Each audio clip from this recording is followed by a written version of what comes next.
The first couple of transactions that I really started to work on the buying side with happened to be previous clients of mine that I had DJ'd their wedding. They saw all these things that I was doing, getting into real estate, so they already felt comfortable with me.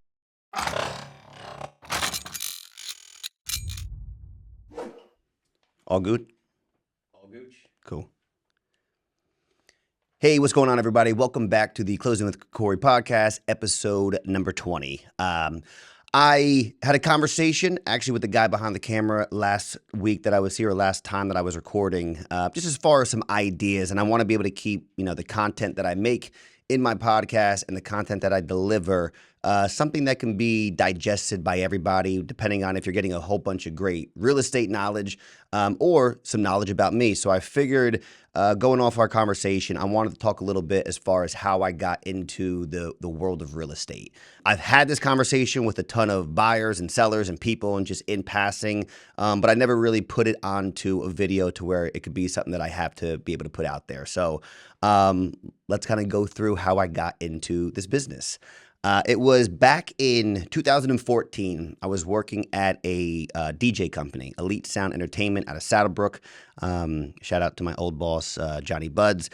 It was a great job. I always loved music. I was DJing since I was probably about 12 years old. So it was a way for me to transition into, I guess, like the clubs and bars atmosphere into a more of a structured style of working with brides and grooms. So I started out doing production, led into being a head DJ MC, which was fantastic. While I was working there, I was working with a good friend of mine who I've had on the podcast, Jay Gumnitz. And during the time around 2000, I think 13, 14, he had just got into real estate a few years back, but he was picking up a lot of traction. If you saw the podcast with him, you understand that he's someone who very, very quickly kind of dives into things and just completely just like taking over that aspect of whatever it is that he's doing. So he was very quickly probably the top guy that was requested at the DJ company.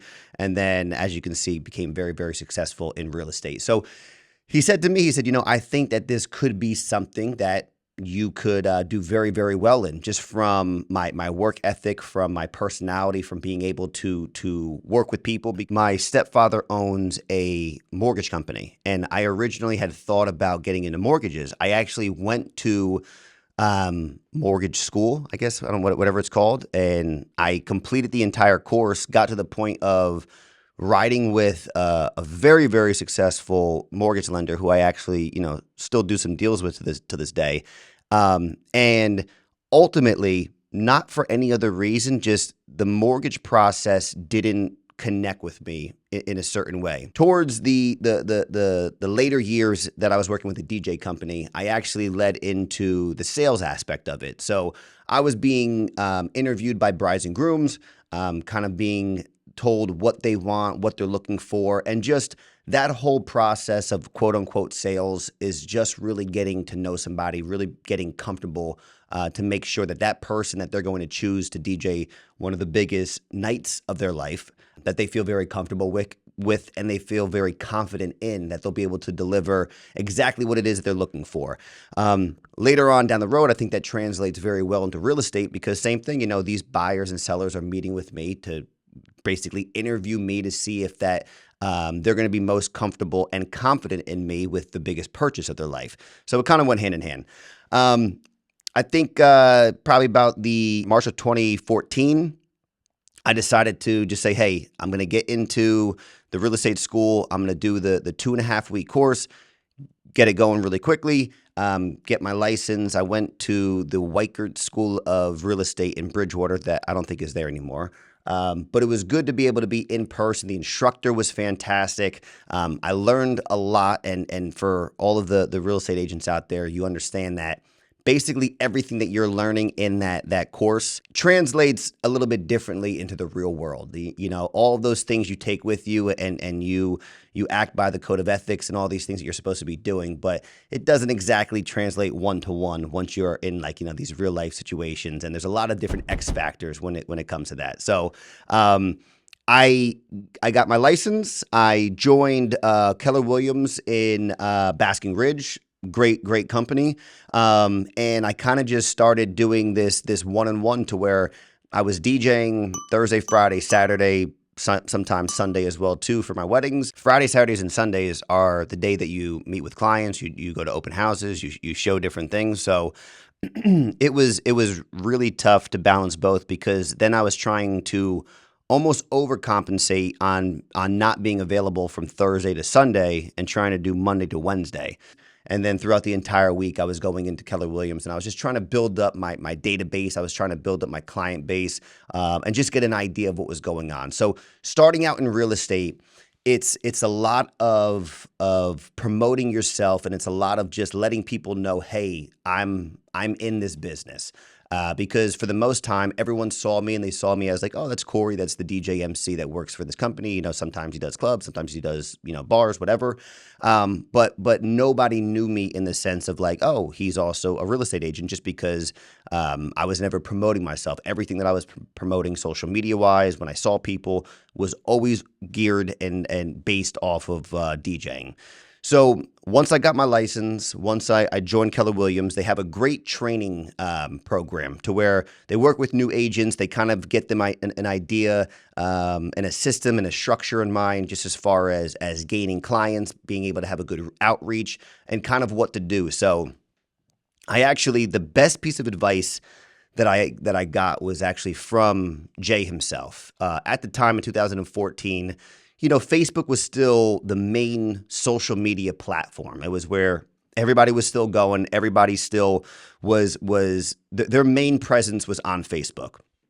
Instagram wasn't as big as it is right now. There wasn't, I don't think, Snapchat. There wasn't TikTok, any of that type of stuff.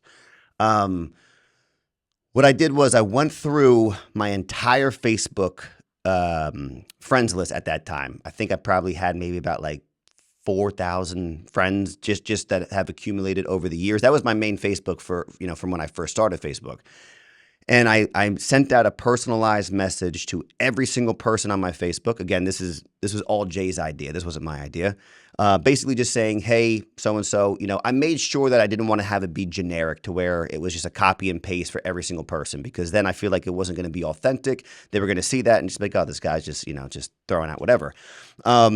But I just said, hey, so-and-so, just want to let you know, hope all is well. If there was something like, that I wanted to bring up. And then I said, I've gotten into real estate, and, if you know anybody who's looking to buy or sell, or if you yourself, please let me know. And also I asked them for their email address just to be able to be put onto one of my campaigns, just to kind of keep in touch and to kind of just, again, just let them know that I don't just DJ now. I'm also doing real estate. So I was trying to very slowly and gradually. I knew it wasn't going to happen overnight. I knew that it wasn't going to happen, in a week, in a month. But eventually, I wanted to be looked at as, not so much of Cory Fandel, the DJ MC, but eventually Cory Fandel, the real estate agent. And I would say, looking back on it in hindsight, that probably took about 3 years, 3 or 4 years, to where people fully embraced me as a real estate agent, and more so, then they would ask me like, "Oh, are you still DJing?" So if you're in another field and you're trying to get into this field in particular, that time frame is kind of to be expected, is kind of something that should be expected, just because people are so used to the perception of what you're putting out there based off of what you're currently in. So I started just doing open houses, as many as I possibly could. Obviously, they weren't my listings, so whether I had to shadow certain agents just to be able to learn a little bit and pick up on certain things that they would do, and certain things that I personally liked that they did, some things that maybe didn't really kind of mesh well with my style, my personality. So I was like, okay, well, that's how they approach someone coming in. Here's kind of how I would, but also taking into consideration that these people that I was working with were very successful. So still trying to pick up some stuff. So a mixture between reaching out to everybody on social media, and a mixture between doing my open houses, and just trying to be involved with as much stuff as possible. I did not say no to anything. So if an agent needed me to go, assist them in a showing, even though it was just being a showing just for another buyer. Sure, they needed me to sit for an inspection. Absolutely. Open houses. Definitely, can you pick up this? Can you drop all this? I did as much as I can do just to be able to start really knowing all of the ins and outs when it came down to this business. And those are all the things that ultimately helped me grow as an agent, because I'm a very much of a hands-on learner. And like if I do something and if I do it, 2 times, 3 times, 4 times, that's how I learn. I can't really read something or watch something and then just pick on it automatically. My client base started to grow from all the emails that I was getting. That was becoming something that started generating, more and more conversations. So it started out with, 10 emails, and then it went to 100 emails. And then I worked all the way up to probably about 2,000 emails over the course of about 3 years or so. But this way now it was something that I didn't even have to think of. I had all these emails set up on this database. They were getting sent out emails, and then once in a while they were, reaching out to me just to be able to translate that into a conversation of either buying or selling. The other thing too is that I worked in this industry that was a great transition into real estate, because I was DJing these people's weddings, which is again one of the biggest nights of their life, and then typically, sometime after the wedding, whether it's a month or a year or 2 years, they're going to be looking to purchase a home. So the first couple of transactions that I really started to work on the buying side with happened to be previous clients of mine that I had DJ'd their wedding, and then they saw me on social media. They saw all these things that I was doing, getting into real estate, so they already felt comfortable with me.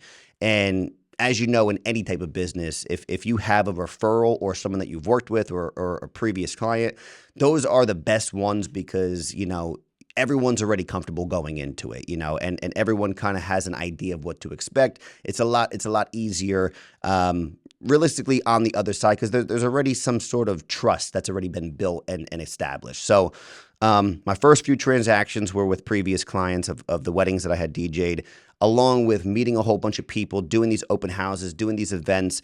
And I think that probably about 2 years in is when I started seeing that I was starting to really pick up some traction, and I started to really understand things a bit. I started to really truly understand the conversations. To me, that was the biggest shift, was when I was able to have any type of conversation with any buyer or seller, because at that point I was a lot more knowledgeable. When I first had started, there was a lot of, hey, let me get back to you, and then having to either research it, having to call Jay. I can only imagine how many times I called him in the first year that I was in this business, and other people that I had trusted to be able to get those answers. And then after a while, it came to where it was just so natural for me, because I've already had those conversations. I knew what to expect. I knew what these first time buyers were going to ask. I knew what these sellers were going to be asking me. So I knew that there was already like a database of all these answers that I had, ready to go on deck, which is really just from me doing the repetitions. After all that, things, like I said, probably right after the second year, going into about 2.5 years is where I think like the real love came into place, because it's going to be hard for me to say that I fell head over heels in love with real estate my first 6 months to a year, just because I wasn't fully invested in it.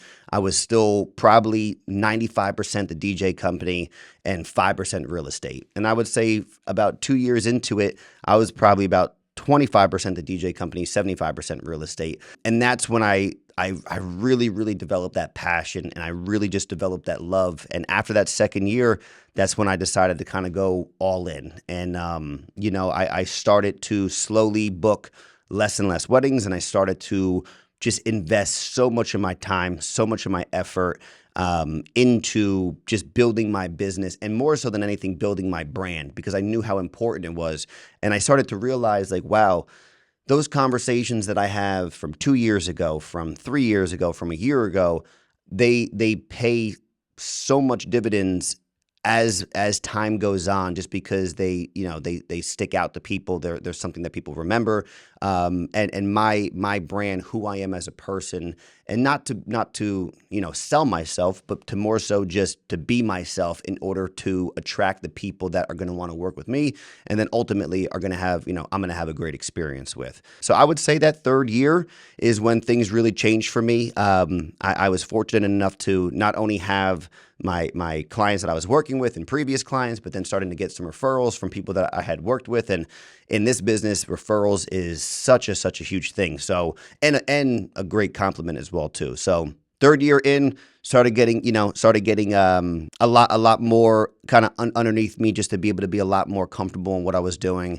I did a deal in, I believe it was Bound Brook with Kevin Yento. And I remember, if anyone knows Kevin, um, he is one of the hardest working guys that I know. He's an absolute, monster in this business. At the time, I had no idea who the hell he was. I was just a young up and coming agent, saw the name Kevin Yento, didn't really think twice of it, put an offer in for my clients, got it accepted. And then, there was a couple of things throughout the transaction that was a little bit rocky, but him and I had talked and we got through with it. But after that, he had, reached out to me, talked a little bit about Coldwell Banker, talked a little bit about, what they had to offer. And at the time, I didn't really know if I was looking to make a move. I was perfectly happy with Keller Williams where I was at. But in the same sense, though, too, I was also open for those conversations, and I was also open to expand, and any opportunities that I could potentially have, I was definitely going to be, okay with the conversation. One thing led to another. Him and I had spoke. It wasn't probably until about like 9 months to 10 months after that initial conversation where I really started to then, a lot was kind of going on, and I really thought, where am I going to fit best? Where will I be able to provide the best for my clients, and also to where will I be able to operate the best as myself and as an agent, and to be able to deliver the best work for my clients. And ultimately, one thing led to another. I wound up working with him and joining Coldwell Banker, and ever since then, it's been a great experience. I've learned so much from not only from him, but just from kind of just like almost like kind of being like in the bleachers, like looking on to this person who is just a master at a craft. And it's just so exciting to see, because then for me, there's two ways to look at it. There's people that could potentially see that and be threatened by that, or be, a little bit envious as far as the amount of business that somebody does.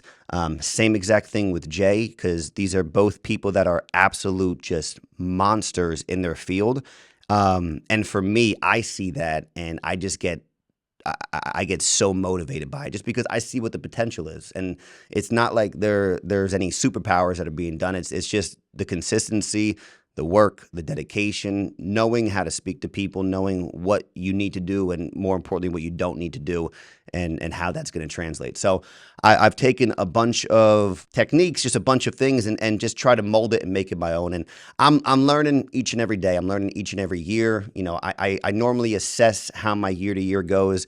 I say this not to, this is not like a motivational type of thing by any means, but I say this just because the reality of it is that once I started to invest in myself and in what I was passionate about, knock on wood, luckily since that switch of 2017, my year to year numbers have always gone up. Luckily. So going into 2024, I assess 2023 and I say, what did I do right? What did I do wrong? How can I do that differently? And that's currently where I'm at. I'm at a place right now where I'm really, really happy. I'm also really excited. I'm motivated. The state of real estate has changed so much since I started, and how much social media, and how much these videos, and how much there's so many different avenues now to take, and there's so many different ways to talk to clients and ways to deliver information. The other good thing is that I've developed a great network of referrals and people, whether it's lenders, number one, attorneys, inspectors, septic inspection, you name it, homeowners insurance, just a bunch of great people that I have as resources now that I'm able to now deliver to my clients because I've had good experiences. There was nothing worse than referring people in the way beginning that was based off of other people's interactions. And I trusted them, but in the same sense, I like the idea of having these interactions myself, myself, and also being able to make sure that my personal experiences translate to me saying that this is why you should work with them instead of, hey, this person had a good experience, so this is why you should work with them. So I'm at a point where I'm happy. I'm probably the most motivated that I've been in a very long time.